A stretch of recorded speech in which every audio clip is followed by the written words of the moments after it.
Hi.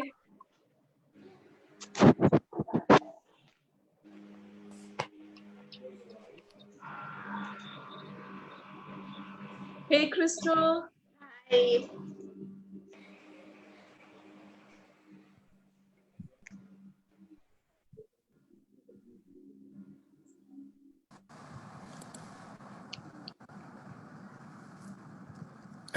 Am I audible now? Yeah, Okay. I can hear you. Hi, Rishi. Hi, Crystal. Hi, Keith. Hi. Hi. Hey. Hi, Ritesh. Hey. We're gonna take about 3 to 4 minutes before we go live on Facebook also. Just and waiting for a couple of more people to walk in. Okay. Hope you guys having a good day. Yeah. I'm gonna apologize. Right at the beginning, if you see one of my twin boys jumping onto me, I hope that doesn't happen. But we yet have the privilege of our kids napping, in the I afternoon. think it'll be a showstopper. I hope so. It'll be perfect. It'll be perfect. Yeah.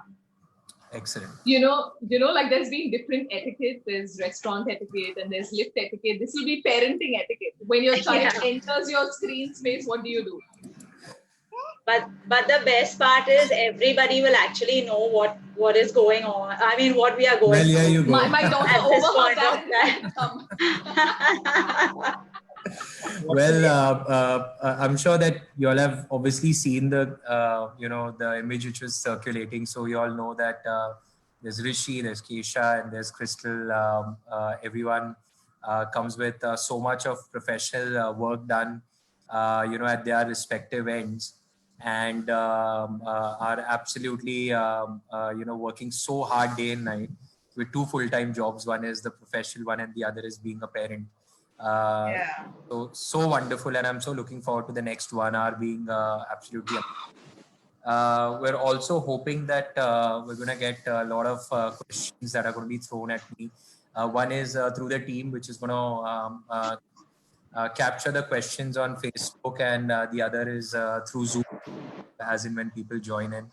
Um, uh, so yeah, looking forward to it. Just give us a couple of minutes, and once we're live and the team gives us a go ahead, I think we should be good to go.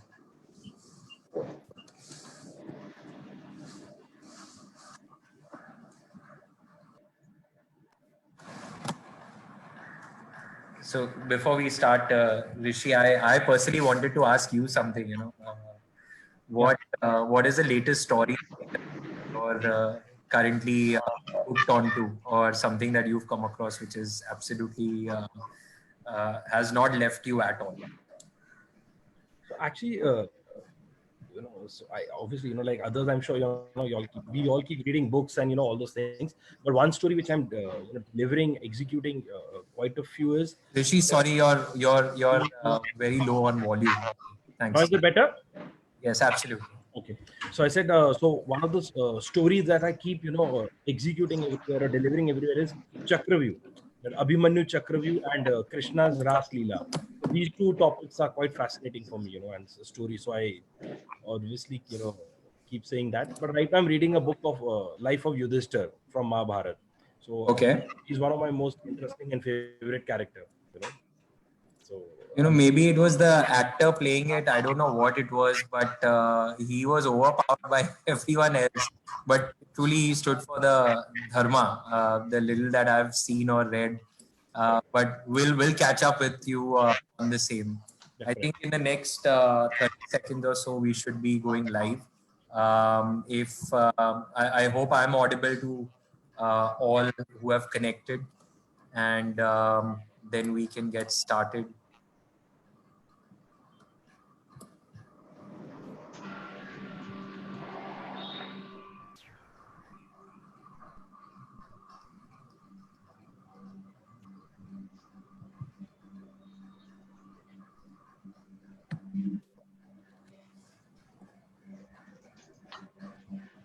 Right. I think we can start now. So, firstly, good evening. Welcome to everyone who's tuned into Coffee and Childhood, our very next episode. It's actually a continuation of our previous episode of Parenting Trends. We have some lovely panelists out here who are parents and are working professionals, and we really can't wait to have a conversation with them. Also, while we've entered the rainy season, we can see that there is a lot more which is going on in our personal space, where trying to get back to our professional work, because we were locked in a lockdown for the longest period of time, and trying to figure out how to make the rest of the year happier. Although all of us have got the kind of time that we want.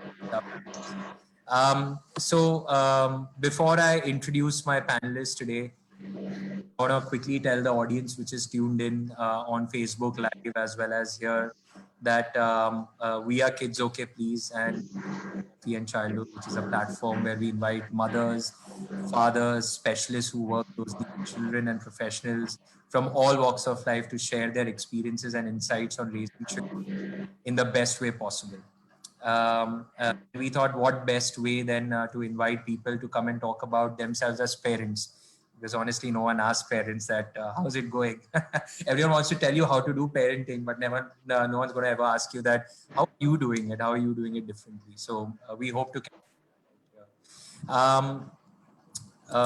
moving on. I while I take this opportunity to always talk about what we're trying to do, this is for the people who've just logged in, that Kids Okay Please is an evolving privilege ecosystem that we are trying to build, which is going to provide childhood worthy experiences, deals and venues which will be brought to the human fingertips through the augmentation of technology that's around us.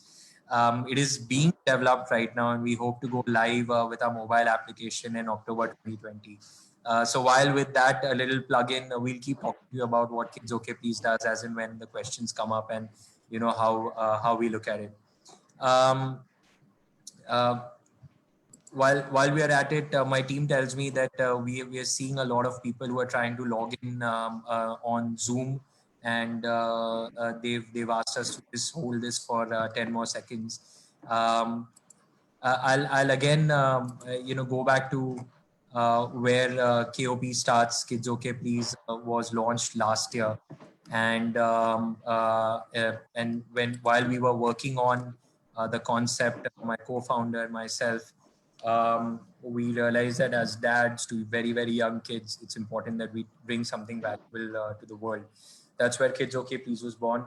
And today I'm not your regular host. I'm simply filling in for the wonderful Neha Khan, who unfortunately is down with flu, and she's lost her voice.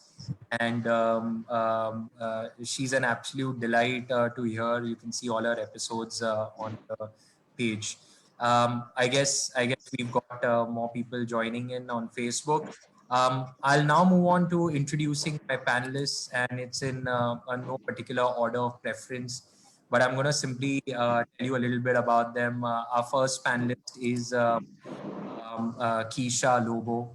Have I got that right? Is it Keisha or Lobo? Fantastic. She is an RJ on FM Rainbow. And she's also created a beautiful online series on YouTube called Mind Health, and she's just finished the first season of it. And I did manage to catch a couple of snippets of it. My team was telling me how amazing this is, and they were so excited to get in touch with you, and when they spoke to you as well. A little bit about her. She's been a professional anchor who's anchored over 1,000 shows across different industries, including conventions, conferences, corporate shows, product launches, etc. She, as I mentioned, that she anchors her own web series, wellness series called Mind Your Health, and she's been an English radio jockey on All India Radio FM and Radio City, hosting weekly interactive live shows with listeners and team worked she with listeners. And she's worked with over 50 corporate institutions, conducting team building games and activities, dance movement therapy practitioner that she is, working on mindfulness with and we can't hear to wait. We can't wait to hear and listen more from you about parenting and how you're balancing and juggling with so many responsibilities. Moving on to um, uh, our second panelist, that's Crystal D'Souza. Um, uh, I come from the same school where Crystal D'Souza studied. In fact, her mother was one of my teachers back in primary days, Mrs. D'Souza. He loved, going to her place for some of these odd interactions on paper mache and things like that. So my summer vacations involved that. So happy to do this, Crystal. I know her at a personal level. She's a fantastic human being. She's worked very hard. And she's currently the owner and managing partner of Fun Factory. Let me tell you a little bit more about Crystal, because the world should know. When compare creative, she's a professional party planner.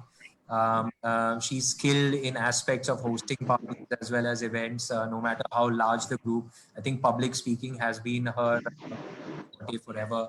And all company creatives and personnel are carefully selected by her while she's working on Fun Factory, because she's dealing with the TG that has.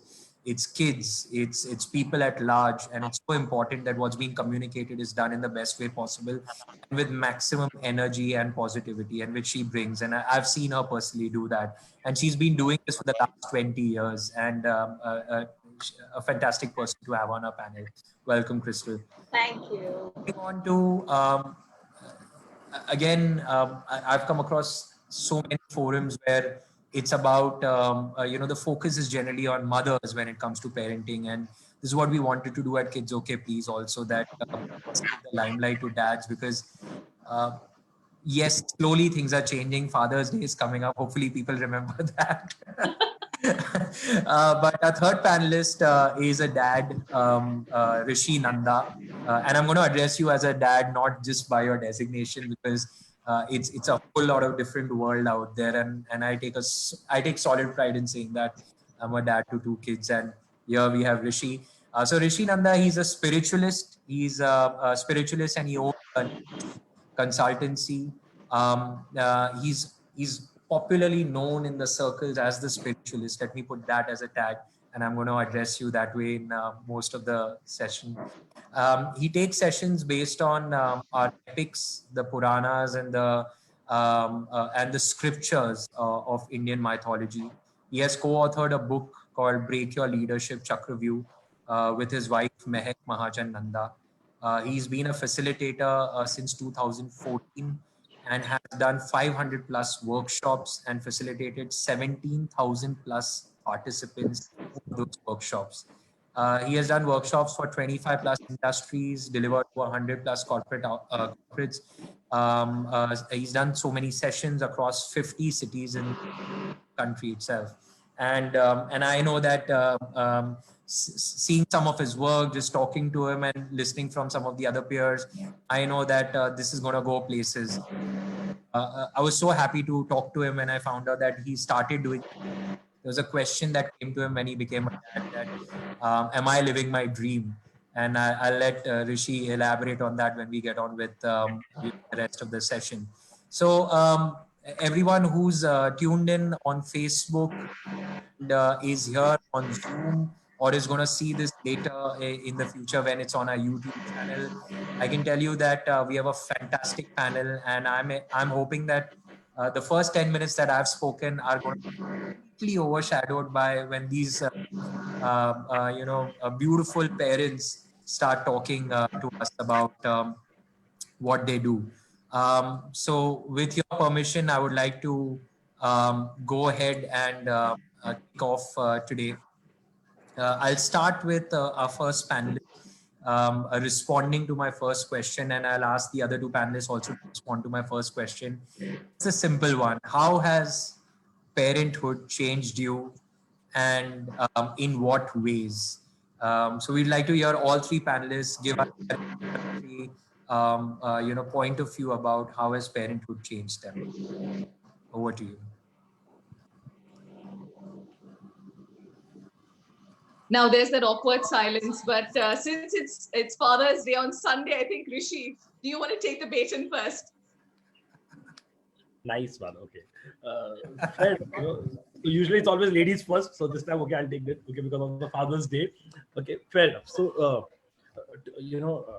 for me, honestly, on a personal level, my entire life changed 180-degree because of me becoming a father.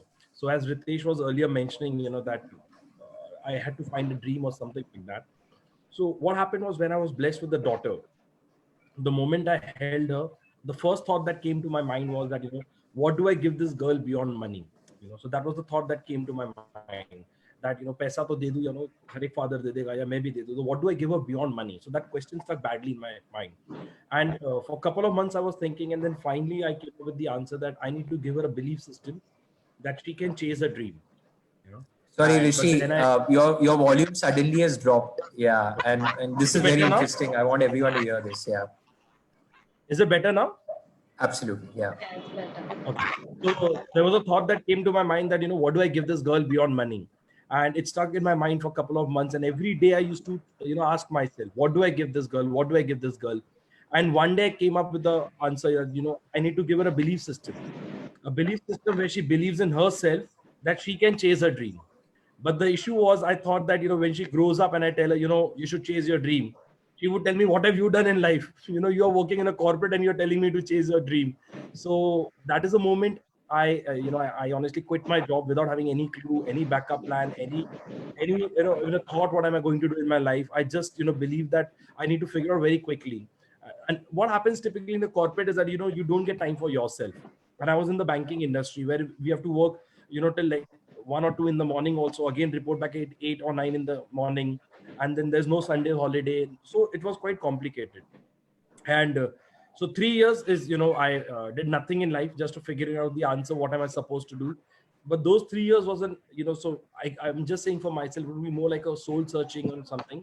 And that is where I got attracted to Bhagavad Gita. And that is where, after a year listening to that Bhagavad Gita day in, day out, I got up with the thought to get into Indian epics, popularly called as Indian mythology. So my entire transformation, has happened only because of my daughter and then my son, so for me, my life only changed completely, So when she was born, my grandfather told me, तेरे घर पे लक्ष्मी आई है, उसके पैर हर दिन पड़ना, वो तेरी जिंदगी बदलने आई है. And I think, yeah, it happened to me at least. Amazing. Thank you, Rishi, for that. I'd now ask my other panelists to tell us how parenthood has changed their life and in what way. Keisha, would you want to go next?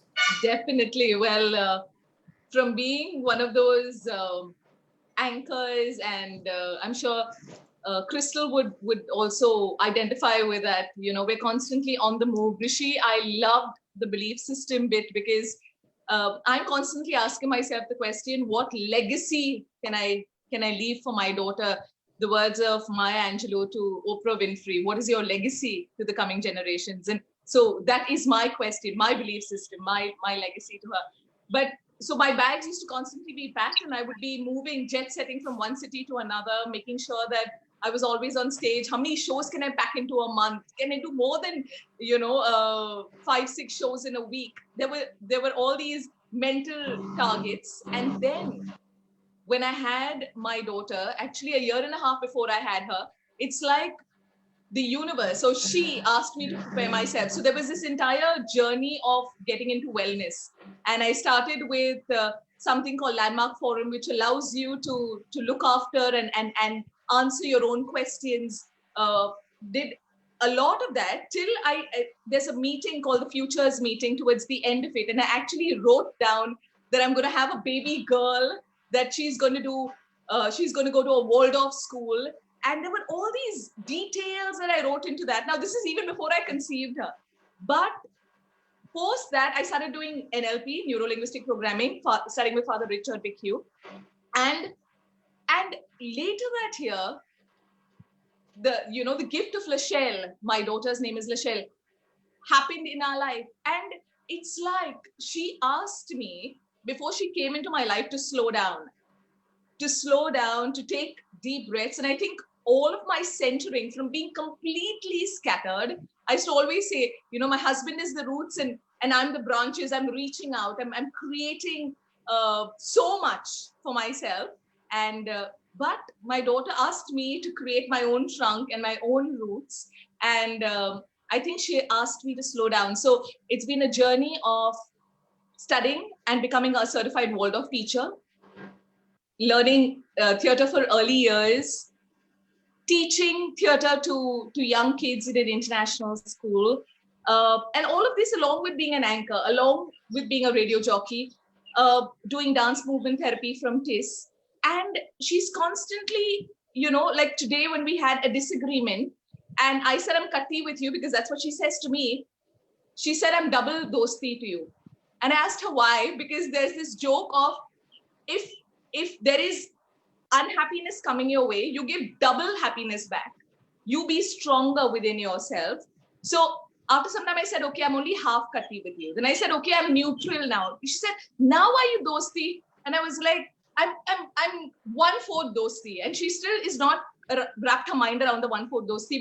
And now I've entered this meeting with 75% dosti with her. But she was so excited.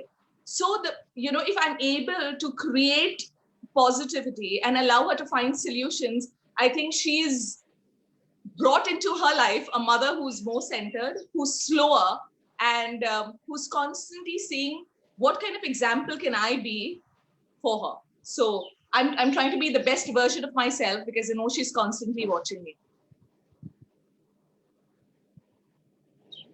Fantastic. When I was talking to Keisha and she told me about how the entire evolution took place from before Lachelle to after, it was just so heartwarming. Moving on to Crystal. Crystal, it's your turn now, and all of us are eager to know how parenthood changed your life and in what way. Okay. Hi. You guys can hear me clearly. So I think something very beautiful has happened here today because Rishi and Keisha and myself, even though I guess we've been randomly selected, but at some level, Ritesh, you guys at Kids OK Plays already were looking for something, and I think you found it by putting 3 random people together whose lives have been changed in such a similar way. So Rishi says how he was such a fast-paced person, and Keisha says how she was such a fast-paced person, and myself, it was all about us. I think it was all about me, what I could do, what I could achieve, what I could be, how I could serve myself. Worries were all about me. Everything was all about me and my husband and where we would get to in life. And it's always so fast-paced. And I think when the first time when your child comes into your life is when you learn patience, when you learn how important it is to slow down and experience those beautiful moments. It's a lot of parents today, I think they're not able to experience those lovely moments that the 3 of us, I'm presuming, are really enjoying. It's every single moment that my life just changed from tomorrow, what's going to happen, day after, what's going to happen, next year, what's going to happen, to let me enjoy the now. Let me enjoy the present, because this is what I'm never going to get with her again. So the first 6 years, I just entirely cut everything down. I changed so much from the person that I was to the person that I am, and I changed beautifully. And I think it's just because I took parenting, the responsibility of parenting, so seriously. I wanted to set a beautiful example to her. I wanted that as she grows, she should follow me by what I do, and not by what I say. And that forced me to change my ways first so that I could set an example to all. So, that's like how I've kind of changed. Well, thank you, Crystal. And I think in your expression, while you were mentioning it, I think everyone was correlating to the same emotion. So that's the beauty about being a parent, that one understands the other without even saying too much. So now, before I'll probably throw a direct question at you, and we started with a very general one. And for the people who've tuned in now on Facebook, I'm told a lot of people have. And the people who are going to see it later.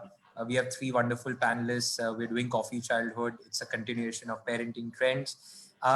As one of the trend which is being seen, I wanted to ask you about this as parents. And I know your kids are slightly older. They're not the toddlers. They're not just the 2-3-year-old. Slightly above. I know Rishi has two kids, Parth and Kiara.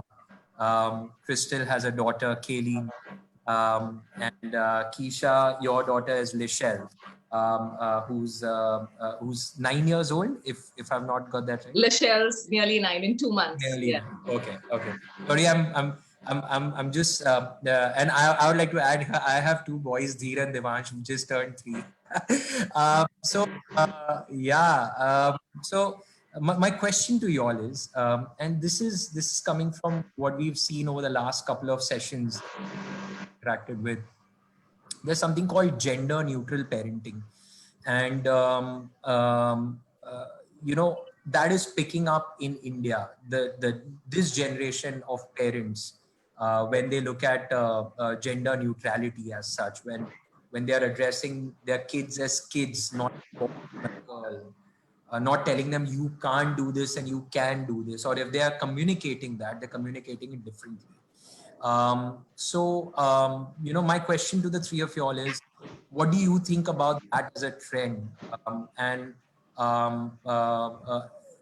Were you able to identify with that trend being circles? How do you look at gender neutral parenting today? And what's your one word that you would like to tell the parents out there? How should they address it? Yeah. So, can I take it first? Yeah, Please. sure. So I got a boy and a girl. Okay. So therefore I thought that I'll, take this question first. So what happens is I genuinely believe, and our family also. So we are in a joint family. Okay. So my elder brother, younger brother, their respective wife and children. So we are 13 of us who stay together. And there are, 3 boys and 2 kids, 3 boys and 2 girls at our home. And we genuinely believe that you should focus on the skill rather than the gender. If the person has the skill, that is their platform. So let's sharpen the skill that they have. Now there's a possibility. Now let's say my younger brother, he's an amazing chef. So it's okay. Boy hai to kya ho gaya? There's nothing called boy and girl. So whatever they like, whatever they want to do, you have to give it to them. And we always keep it a point. We never make a remark. Ke, tu ladka ho ke kaise ro sakta hai. I also cry. Usme kya hai? It's better to cry rather than doing something stupid outside. So it's perfectly fine. And because of these small statements that we make, there's gender biasness also that takes place, which is very it's an unconscious biasness that takes place. So it's I think focus on the skill, nothing else. Whatever skill. And today, in fact, there's so many platforms, and avenues and revenues can be earned through any skill that you want today. So I think as a parent, we focus on the skill. We don't get into the gender thing. And we don't okay, so you think that gender neutral parenting is picking up amidst people? Yeah. Okay. Yeah. Let's move this to mothers who have daughters, and what's your thought about it? What are you seeing around yourself, and just share your thoughts on that. Okay, so with Lachelle, we are just, we're bringing her up by the example of who we are as parents. So we're not consciously saying gender neutral. What we're saying is be the best you. If you enjoy music and singing, go ahead and do it. Know that whatever you want to get really good at, you're going to have to practice. So my husband enjoys cooking, but he does it on the weekend. We've split nearly all the homework down the middle. My daughter joins in as well. So if my husband does jhadu right now, I do pocha. My daughter chops vegetables. We're making sure that she knows that it's okay to cry. It's okay to be strong and to stand up for what you believe in. It's okay to have a difference of opinion. It's okay to have friends who are boys. It's okay not to have friends who are boys. It's as long as you know that you are comfortable and you are feeling safe with where you're at. So she is nearly 9, but we've made sure that she just is evolving to be. So my parents stay with me during the week, and she gets a chance to interact with my mom and interact with my dad, who are senior citizens. And before she came along, I may have been, slightly curt to your parents, and then you realize that I'm sweeter to my mom, more curt to my dad. But now, because I know that she's watching me, I have become a gender neutral parent as well. I'm being sweet and respectful and apologetic, and so when I'm making sure that she sees whatever relationship, boy or girl, if you get your message across. But if you create hurt, you make sure that you try and repair.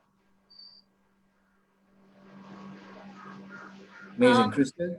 Yeah, well, I think Rishi and Kesha have done a fabulous job in even voicing my thoughts.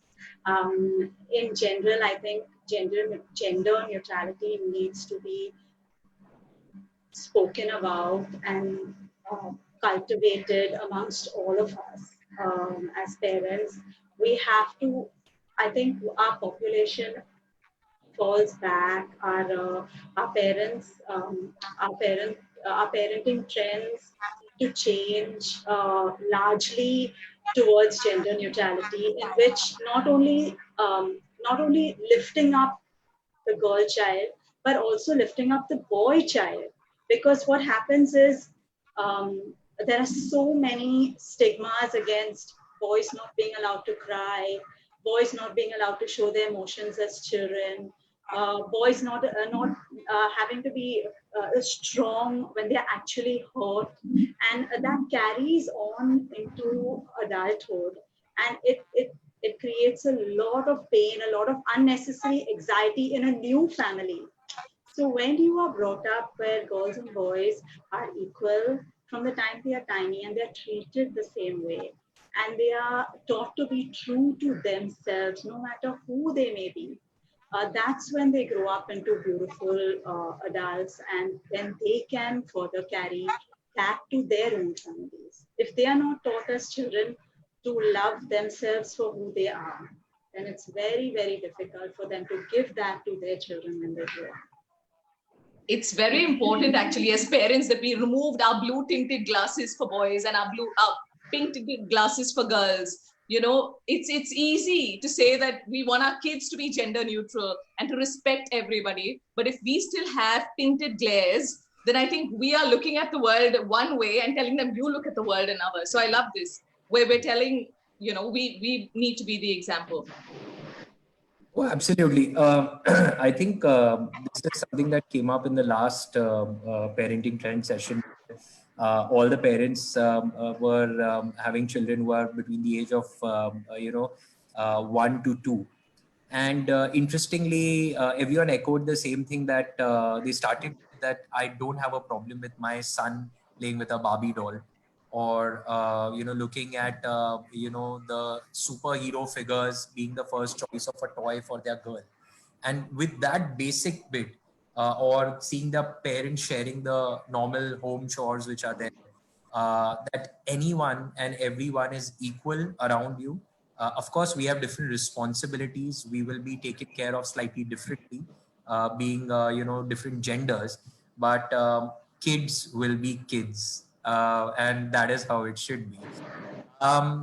Moving on, and thank you for the responses on the same. I think people who are hearing us or will see this later, the same points from you, the new parents that are going to be there.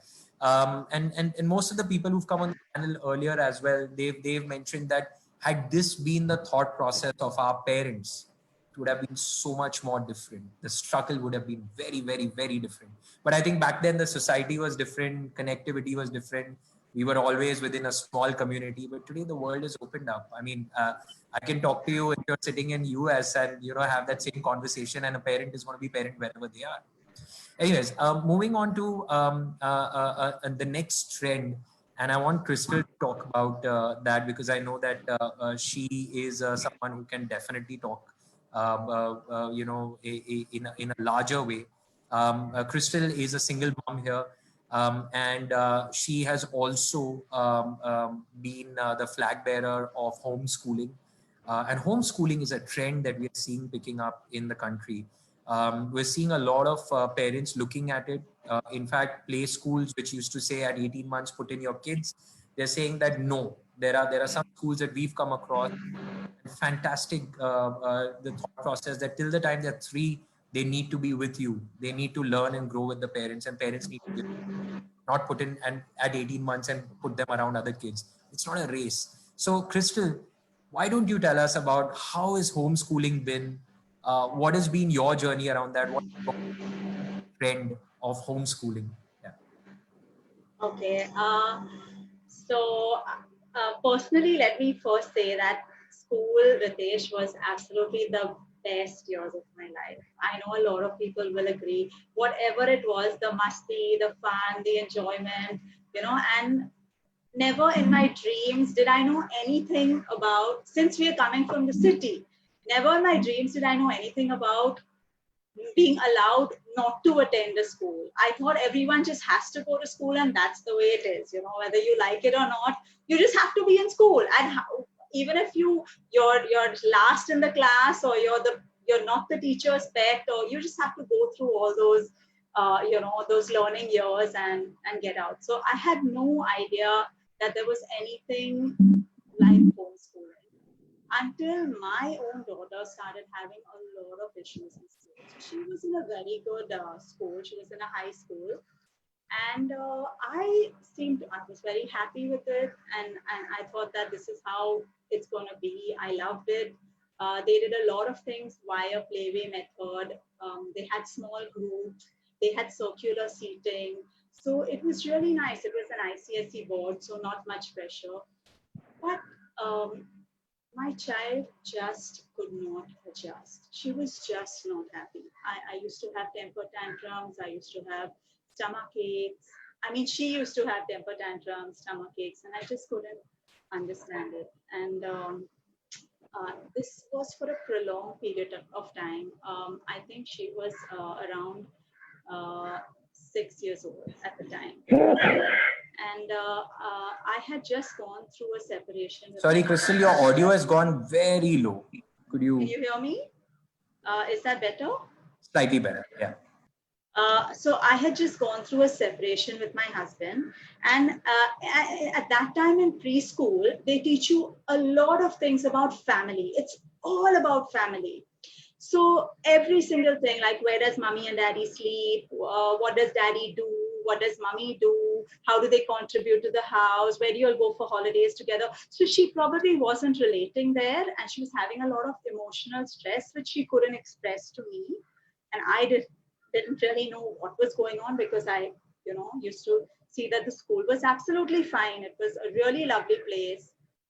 And then I started getting deeper and deeper into really searching, because my child was hurting, and that was really not something I had planned for. I started searching deeper and deeper. I went online, and then I had a long chat with my mom. As you know, she's a very, you know, she's got so much of experience. And she said, Crystal, I think the child is asking you to get her out of a formal system of education. And that was a complete shock to me. But I went through a lot of procedure to get her out. It was a lot of mental, like it was a very, very big decision for me. But I will be happy to tell you that within 6 months of getting her out, she completely changed into a different child. So that was my reason for getting her out. It was basically that she could not adjust to a formal seating arrangement. She couldn't concentrate on just doing one thing at a time. She wanted to do multitasking. and she was going through a lot of emotional stress. So now she's 13 and she's been home almost 6 years. And we are just loving it. We are loving every single day of Crystal, firstly, I'm so happy that you took that decision as a parent to support your child and not give in to the societal norms of saying that no, my kid has to be in school, otherwise how is it going to work? And it comes from a very, very strong support system. And I know in your Yeah, case, that's true. D'Souza, who's been a pillar of support ever since. So kudos, fantastic that you could take that decision, and it's not that bad, right? You're seeing positive results about homeschooling, and why should parents leave it to another, not look at this if it is suiting their children? Because not all, Right, every child deserves a different form of attention. So right. fantastic on that. Keisha, Rishi, do you have any thoughts about homeschooling? Have you come across this trend? Have you seen someone else doing it? And do you think this parents will pick up, given the fact that we've not had school for the last 3 months? Looking at online, people had to take up homeschooling from what may, whether it's a small kid or a slightly older kid, and they've made this the new normal, and this is going to continue for the next 3 to 6 months. So homeschooling has now become a part of the agenda of a parent, that you have to do it even if your child is not a toddler. Yeah. What do you guys think about it? Keisha, would you want to mention something, and then we'll take Rishi's thought on it as well? Yeah, Keisha. For sure, because kids being at home, actually, I'm somebody who constantly believes in the fact that my daughter is learning from who I am. So if she's constantly learning, then she's not only learning from the one vertical, which is called school. She's learning my value system. She's learning our passions. We all love music as a family. She's learning the importance that I give to the kind of food that we eat every day. So if she's constantly learning at home, then for me at least, the only report card of life to be an intelligent student, to be a contributing growing individual, is not only academics, is the person that you are. And as a sponge, you're constantly absorbing. If as an adult I'm constantly absorbing, then she is learning at home. School is happening at home, and right now it's the academic school as well, but she's growing. So it's not only the IQ which school is giving her, but yes, she's missing out on that social quotient. So as a family, we try to give her that as well. So we are making sure that the learning is constantly happening, the being the best human being that you can, loving, forgiving, compassionate, empathetic, trying to give other people options. Today she actually came up with the suggestion of oh, I have an online class at 7. I told my friend to bring ghar ke toys down because they're meeting, a few of them, with a mask, because it's been for so long, 2-3 friends. And I was like, that's so nice that you're thinking. I will now call her up and tell her, don't bring your toys down, because we're not going to be playing. And then she said, I'll give her the option that we will we can play ghar tomorrow. And I was like, great, you're giving her an option. I think that is something that she will appreciate as well. So she's got, our kids are constantly learning at home. Home is their first school. Mom and dad and grandparents, whoever's surrounding them, are their first teachers. And I think the first teachers it's like you'll never forget your first club. You'll never forget your first teachers. And we have a great responsibility. Thanks, Keisha. Rishi, any thoughts? Have you come across anyone who's homeschooling as of today, and do you think this trend is going to persist? And and what is it that you would tell the people if you probably had a chance of homeschooling? And I know you took that decision of shifting your careers because of this very reason, that you wanted to be around with your kids and the kids should be able to live the dream. But your thoughts? So my belief is that both will have its pros and cons. Homeschooling will also have its pros and cons, and sending to a regular school will also have. But sending to the regular school, what happens is the exposure is there. They go and meet people over there. Interesting issues also takes place. Growth will also take place. And it is my firm belief, whatever I've read, I realize that no book can teach you what life can teach you. So it's very important for the kid also to go outside the home, go and meet different people. Now, what happens is when they are at home, they will understand my values. They will understand the world from my perspective. It's not necessarily that my perspective is the perspective. So when they go out, they will meet different people, meet different children. They will learn from their perspective also. See what happens if you see, in Chanakya Niti, there's a very beautiful statement that I have. That till the time your child is 5 years old, give them unconditional love. Forgive all their mistakes. But from 6 to 16, be very strict with them, because that is where they're getting exposed to the entire world. They will start listening to other people's values. They will start looking the world from other people's perspective also. So it's a very, it's a very delicate phase. And from 17 onwards, try to become their friend.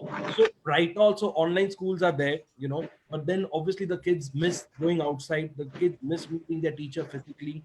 The warmth that they had, received from the teacher, that surely getting missed. They miss their friends, everything.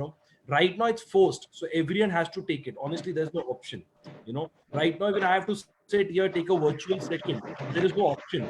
But the people who would want to go and meet people, they like to interact. They like that, the kinesthetic people.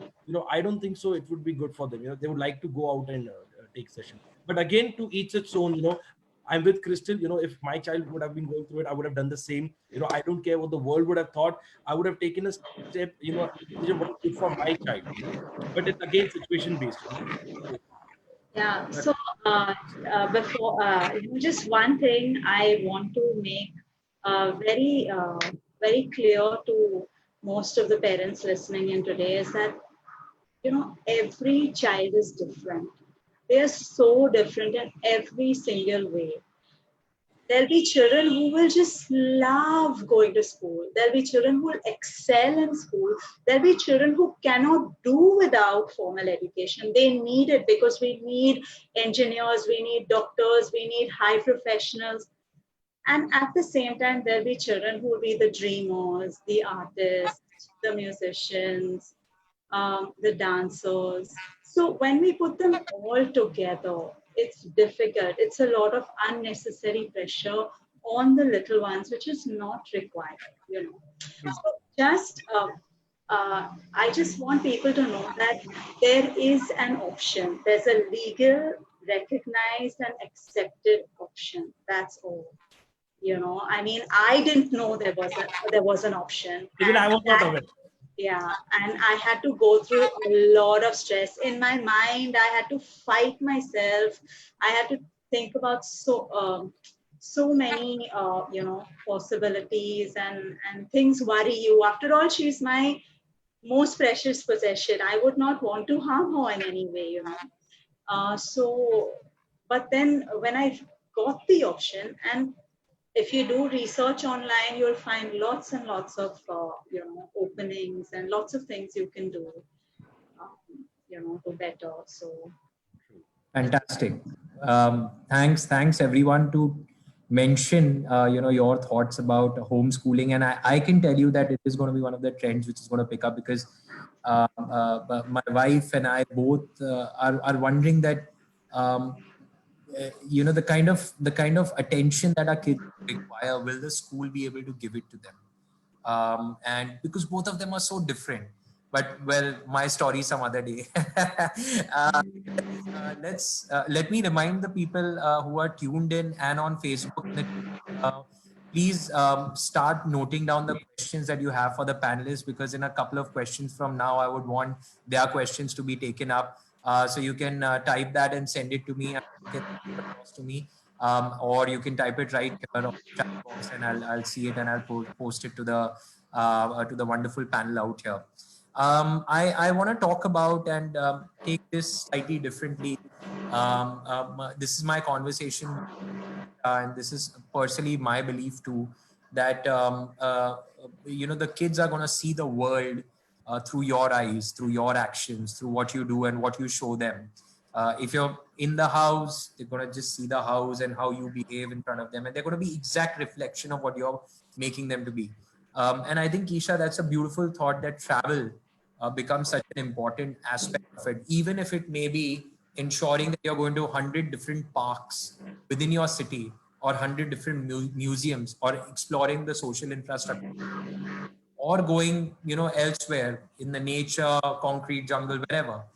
Travel is such an important part, and they're going to see exactly, learn with you. So what are your thoughts, and could you elaborate a little more? I know you were telling me, and I loved that entire thought. What are your thoughts around that, and share it with the parents, that how travel will make a lot of difference, and that should be the trend, that parents should take time out, not just to plan those amazing trips abroad, but to travel with them within the city, within their own areas and things like that. So go ahead. So actually we started out with, so my daughter started traveling with us when she was 3 months old. And we, as a family, I think as soon as she entered our life, I don't know why, but we started choosing homestays to go to. We started staying in beautiful homes that other people, so it was like a hotel, but meeting with the locals, eating the local food. And we kept doing that till just before she turned 2, and we didn't have to pay the full air flight. I just had to pay the airport tax. We took her to the US, and we stayed with my best friend over there. And for a month, we kept traveling from home to home, meeting cousins, meeting different relatives. And she was 2, and she was such an amazing toddler. And both of us, me and one pushing her around. But when we came back from there, she had picked up a few of the the swanky words with a little bit of a lilt in her voice. And I was like, it's not only that she's absorbing, there is so much more that she's absorbing. So how do we get her to absorb the essence of India? So we started taking her around, and we have been to, I think, nearly every month we'd go to 2 homestays or 3 homestays, and go all across the country. She has driven in a tractor, she has harvested fields, she has dug for sweet potatoes, she has, so she's been in fields. She has actually fed hens and picked up eggs. She's climbed trees, she's swam in lakes, and she's eaten food with the locals. We've sat on their floors. She's walked through villages when she was 2.5 or 3 on my shoulders, when we went to look at fireflies in Purushwadi, and my husband couldn't come along. And so we've done so many homestays, and I realized that there was this earthing that was happening, and she would be able to go to a bush and pick out a karvanda. She knew. But till about 1.5 years ago, when she said, I also want to go to palaces, mama. So I realized, me being the complete deep diver that I am, I was just overdoing the homestay bit. So then, yes, we started taking her, balancing it out. We take her to a 5-star 1 month, and to homestays, take her for tribal village dances, or if a farm festival was happening in Palghar. So we balanced it out. She stayed in palaces, she stayed in forts, and honestly, the stories the child imbibes. When we went to Ahmedabad with some friends, and we went to the Salt Mound. It's actually a huge museum. I think it's called Dandi Kutir, if I'm not mistaken. So they gave you these sensors to walk around the museum, and your headphones would pick up the different sensors. My then 6.5-year-old. So you enter. For 1 hour, you get a whole round of the, whole Dandi March and all of that. And then you come out. We entered at 3 o'clock. She was sleeping on the floor, listening, going past one sensor, coming back. And she loves information and knowledge and understanding. She came out with the 6 o'clock batch.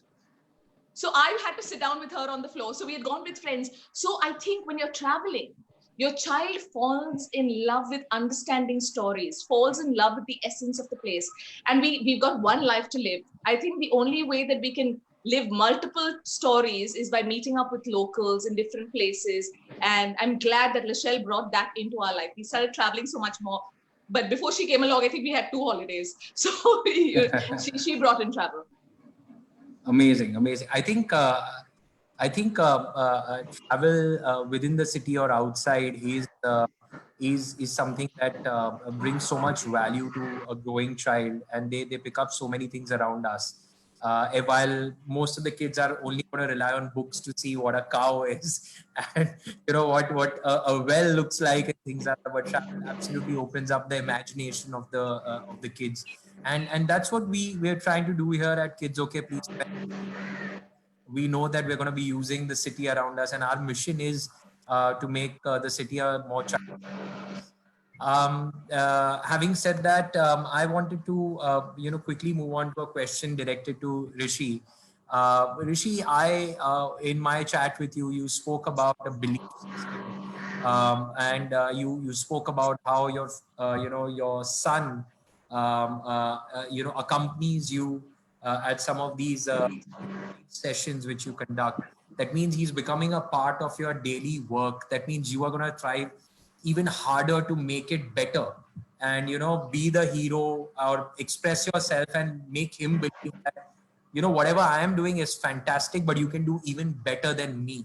So how do you put that thought across? How do you communicate it to him? And what do you want to tell the other parents that talk to your children about your work, and they will love you for it? And this is how it's going to go. So if you could just elaborate on that, we'd like to hear. And that's, I think, is a very crucial parenting trend. I was talking to my team about it. More about from you. But what happens now, to be honest, a lot of time we believe that when we are at home, Rishi, your volume is... Now is it better? Yeah. Better. So a lot of time we believe that, you should not get your office at home and you should not take your home at office. A lot of time people believe this. I believe you should never take your home to office. Fair enough. But always get your office at home. Discuss with your wife, discuss with your children what you're doing. Otherwise, there's no topic to talk. There's nothing to talk. Otherwise, what are you talking? To them. There's nothing to talk. So what, consciously, my wife and I, what we do is, we'll sit every day. We'll try to, listen to each other, what she's doing, what I am doing, because then over a period of time, a vision alignment took place. She also started taking interest in my work, my content, everything. She helps me to design my workshops. Also, she helps me with the back-end stuff. And the incident that you're talking about is that, when my child was hardly 3.5 years old, he didn't have the, at that time, the confidence to, stand on a stage and talk to people. Now, just by telling him, kuch nahi hota, tu kar sakta hai, kuch nahi hota, tu kar sakta hai, I really feel, it doesn't make any sense. So what we did was, I was to attend a session, where I was taking a session for 400 people. So I took him over there, my daughter and my son, and they were sitting in the audience, and I was giving the entire session. And at that moment, my child, looked at the entire scale, and he's like, one man is standing there for 6 hours and he's talking non-stop to people, and people are reacting, talking to him and all those things. Because he always used to ask me, Papa, आप इतना क्या बात करते हो कि लोग आपको इतना घंटा भर सुनते हैं? So he's like, how can people listen to you? So for him, I think I was useless in his mind by that time. So I took him for a session over there, and then that is where he saw that it's possible for a person to stand and address a large crowd.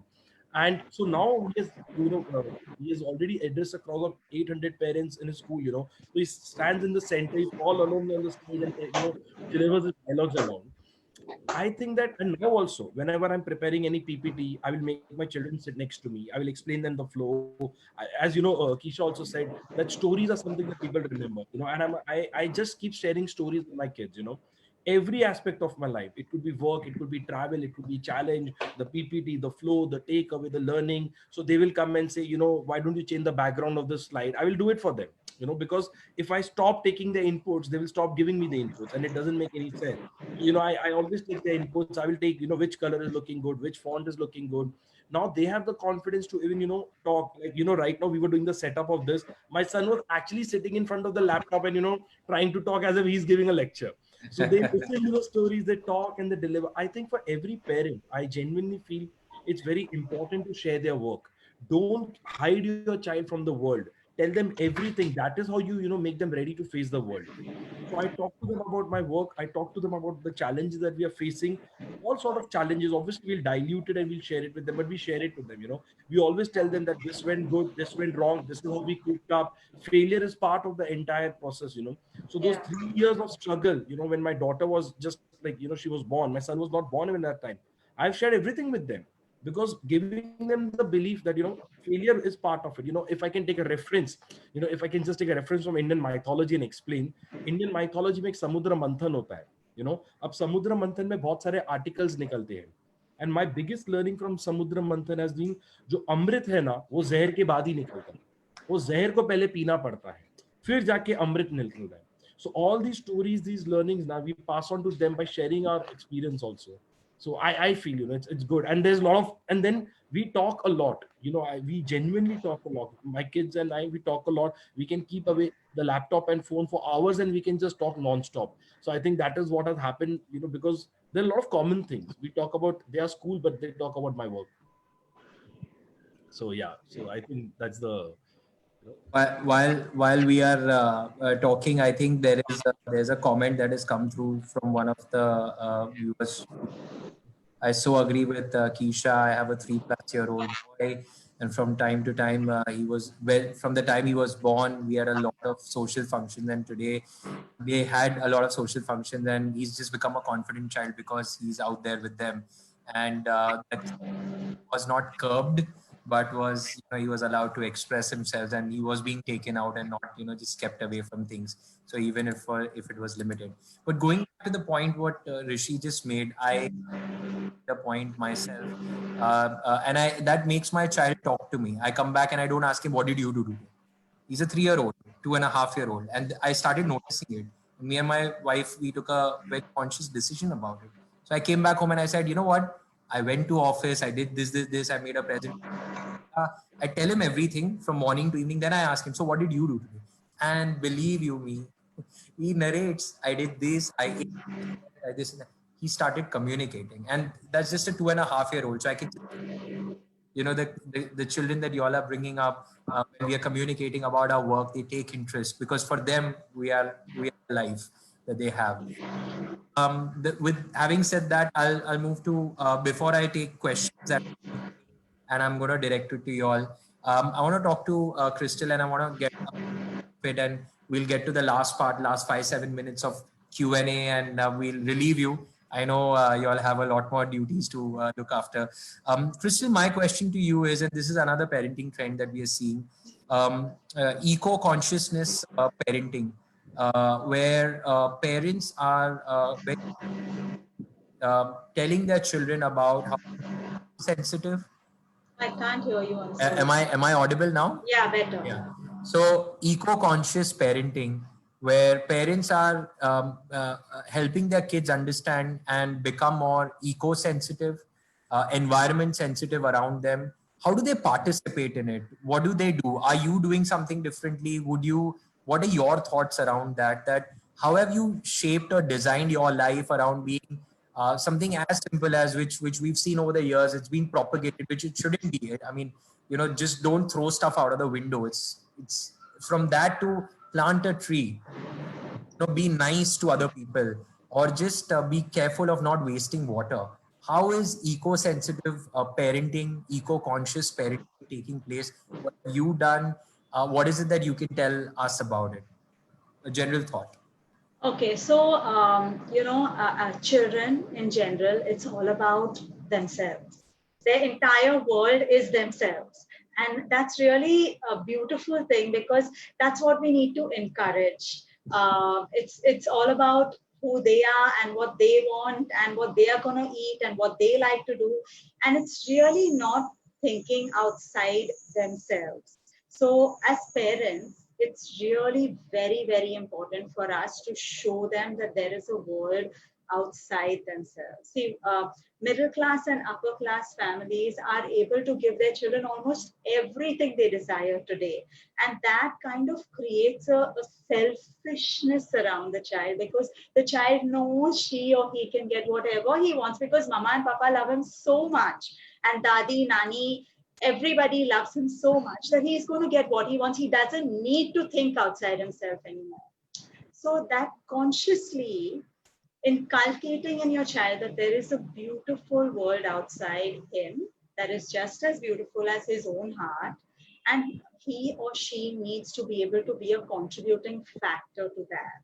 And without him or her contributing, it is not going to continue to exist. It's not going to be sustainable for their own children and for their children. It's a very complicated thing for a general middle class or upper class child to understand. See, a villager's child will be already in nature, will already be knowing a lot that our children really don't understand. But as city parents, we need to show them that there is something outside, and inculcating it every day in tiny little ways, like separating your garbage, but actually exposing the child to you doing it, sustained doing it, and instilling it in the child to do it continuously every day. So planting, as you said, having a little garden to care for, something outside himself, having a pet to care for, something outside himself.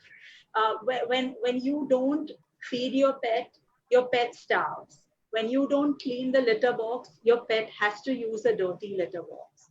If you don't water your garden, your plants are going to droop. It's not about just you. It's about something outside you and something that's bigger than you. So in the lockdown, I've been trying a lot with my daughter. She's a teenager now. She's just getting into teenage years. And it's still all about her and everything about her. I'm just trying to instill a little more, responsibility to her. So every single day we've been going out and feeding some hungry animals outside. So we started with 2 little puppies, and then it became, I started on my own. It was 2 little puppies, and then it became 4, and then it became 5. And then I started needing her help to come along, and she would say, "No, I'm not. And I just don't want to do it, Mama. I just don't want to come." And I had to instill in her that, sometimes we have to do things that we don't want to do, that we don't like to do, but we need to do because it's our responsibility to the world. It's our responsibility to something outside us. So, we really have to give in order to receive. We have to give a lot more in order to receive. And to be, I can say, genuinely happy. Genuine, if you ever are sad about something, if you're ever upset about something, just try making somebody else happy, or just try making somebody else smile, or just try giving a little something and cheering somebody up, and the happiness just overflows. So these are beautiful lessons that we can give our children, and we need to, so that the world remains a beautiful. Fantastic. I completely look at that point, and it's going to become so important for us as managing our children and bringing this to them while we are dealing with so many other things in our life. We now sit as parents and we think that probably our parents had it so tough. At the same time they had it, we are going to get it, even in a more, because back then the world was very different. It was not as corrupted as it was today when it came to the environment also. But what we're going to give to our kids is start with empathy, starts with these other factors that are there, and become a little more eco-sensitive. And it starts with us passing it on to our kids. I have a few questions that have come up. Thank you, panelists. But before we take those questions, okay, I'm going to jump right to the questions, given the paucity of time that we have. This first question which is on the chat, and I have a couple of them on WhatsApp that I've received from Facebook. This is for Crystal. Since you are homeschooling your child, how does she react to conversations that come up about school? How does she put it out to people? What's her reaction? What was her reaction in the initial stage? What are the hardships around? Because people have that phobia. Yeah. Yeah, well, it's really a very intense topic, and it's a lot to talk about. I'm going to make it really quick. In the start, I was really afraid that when she grows, this was all basically a decision that I took because she was showing signs that she did not want to go to school. Severe signs. She was showing me signs of illness. So this was a decision that I was forced to take.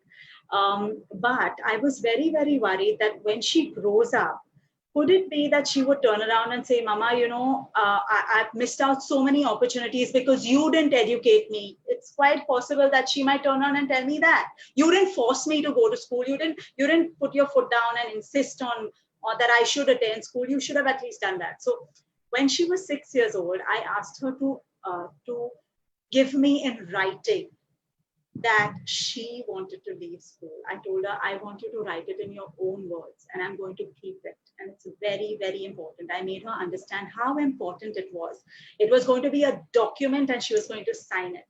And she drew for me a 6 or 8 page little cartoon book with all the reasons why I should take her out of school. And I have it, and it's amazing. It's excellent. It's a 6-year-old girl drawing in pictures exactly why she wants to get out of school and she wants to be homeschooled.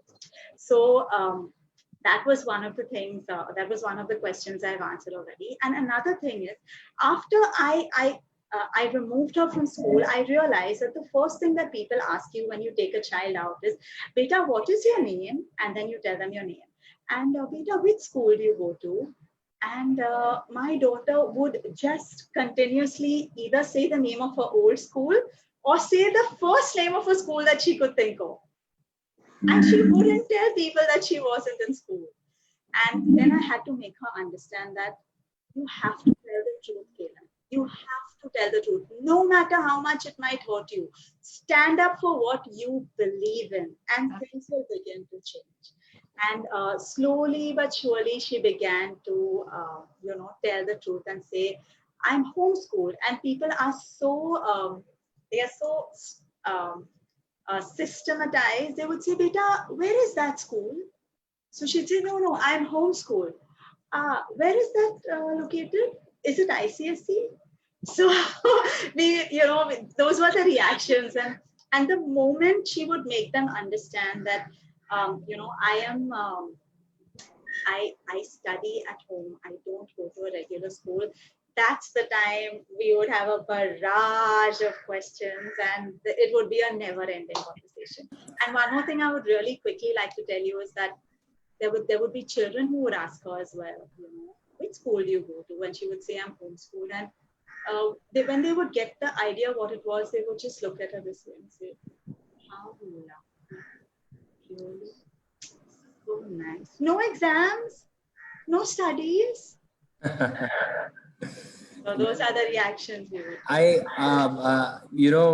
As I said, it's a picking up trend, and probably 5 years from now, it'll be a very different society altogether, looking at homeschooling differently. So, Crystal, you had to go through the hardships of answering those tough questions around homeschooling, but I'm sure the new parents that are there will, embrace it differently.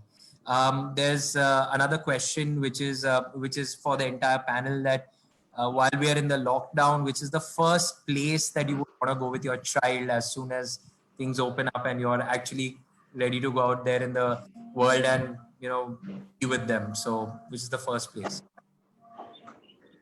This is for all three of them. The beach. The beach. Any beach. The Any beach. beach but the beach. You need to get on the beach. Okay. Rishi?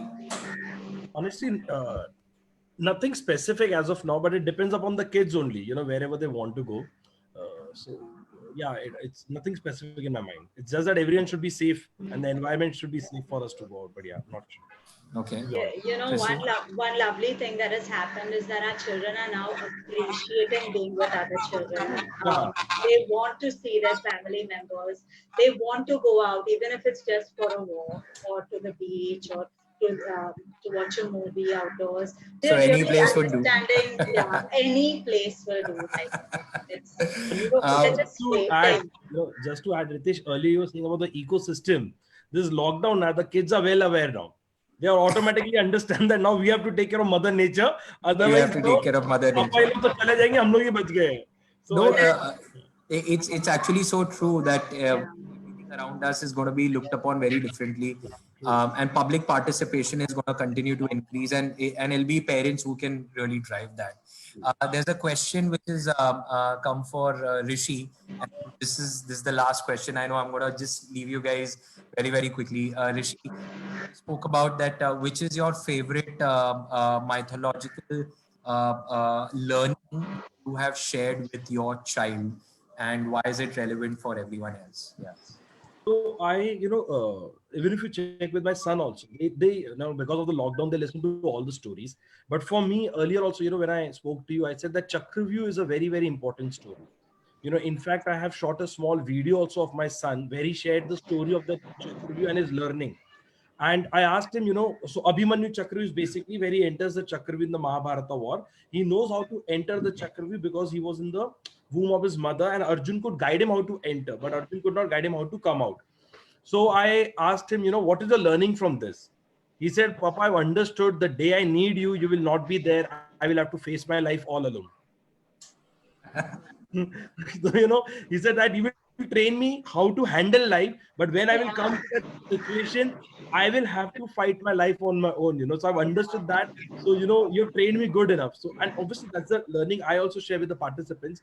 But I think that is one of the key learning I wanted them to understand, that people will come and go. You are there. We will give you everything that is required, but when the moment of truth will come, you will have to find your own battle. Yeah. So that is that one story, one learning I've shared with him, my daughter, and everyone.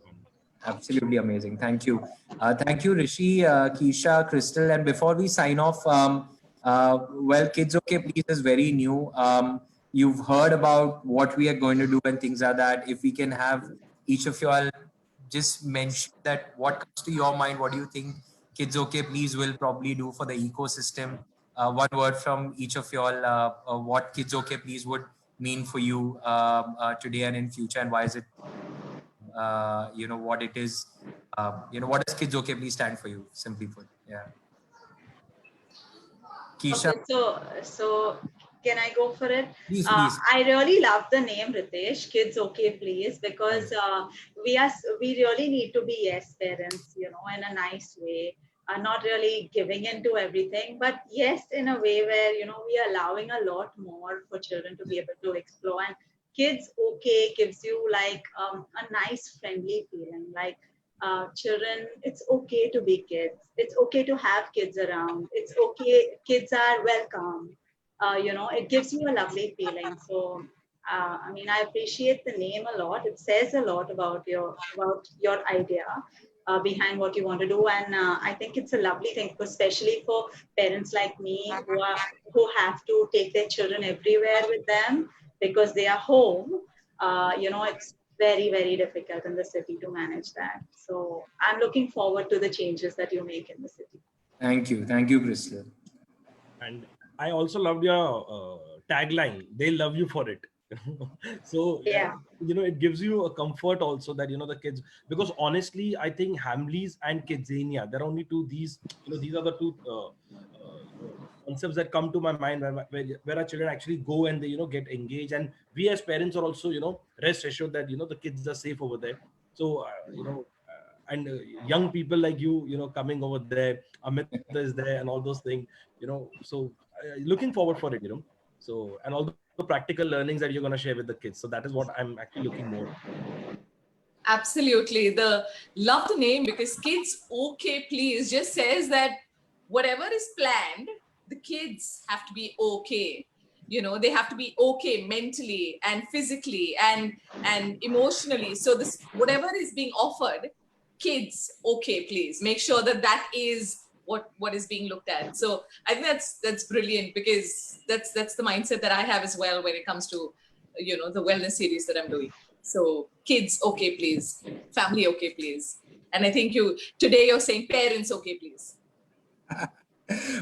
We coincidentally have a blog which is going to start next month. It's called Family OK Please, where we have content for Kids OK Please, Dad OK Please, and Moms OK Please. You'll see the kind of not just the content, but the stuff that we're going to be selling.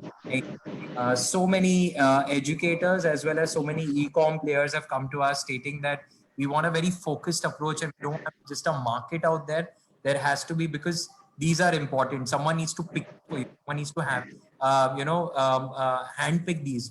So Kids OK Please is going to be the nanny of the future. Guide the parents. Don't worry. Ensure that your childhood is going to be marvelous. That's what we're going to start with. So hoping that more people like yourself become a part of our journey.